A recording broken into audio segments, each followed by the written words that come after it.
بیش از 10 نوع محصولات خوش‌صفت استحصال وطنی و قانع‌سازی طلب بود. نمایش فروش محصولات نیاز اول در دهه بوغی و جماعت سوچون نوحه شغنون از صبح بروقت شماره زیاد اهالی را به هم آورد. در این روز کلی ساکنان با فرحمندی از نتیجه تدبیرهای نیک که بهر پیشبرد زندگی و غنی‌سازی دسترخوان نگرانیده شده است، از نمایش فروش محصولات بهره‌ور گردیدند. در این ویستافکایی که در اینجا برگزار گردیده است، تمام محصولات به ما لازمه را به اینجا دسترس نمودند. مردم بسیار خرسندند که در نزد خانه هاشون خیلی یارمارکه فروش محصولات ارزان تشکیل شده است. ما از این فرآمدیم. این همه امروز برای بهبودی مردم از جانب حکومت تشکیل شده است. این خیلی خوب است.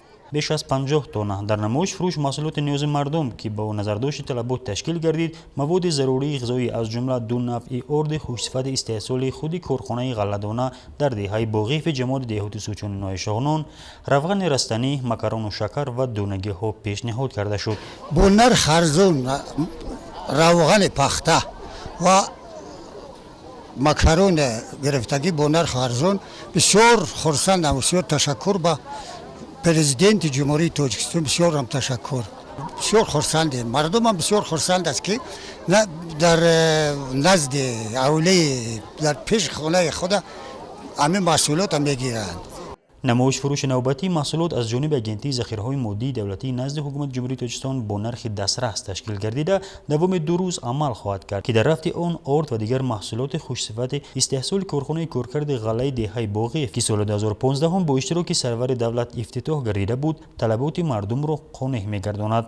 بعد تأسیس این کارخانه استحصالی ارد که با اقتدار کارکرد 60 تن غله در یک شبانه روز عمل می‌کند، واردات محصولات از خارج کاهش یافته، حجم استحصالات وطنی رو به افزایش نهاد.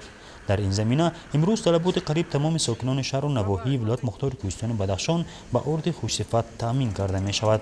کارخانه امکان ذخیره بیش از 6000 تن غله بوده. کارکرد آن با استفاده از تکنولوژی موثر از روی 4 مرحله آماده سازی صورت می‌گیرد. فعالیت کارخانه کارکرد غله دهه باغی در تامین امنیت آذوقواری، تأسیس جایهای کاری، ذخیره و قانع‌سازی طلبات مردم با محصولات خوش‌صفت نیاز اول زمینه واقعی فراهم ساخت.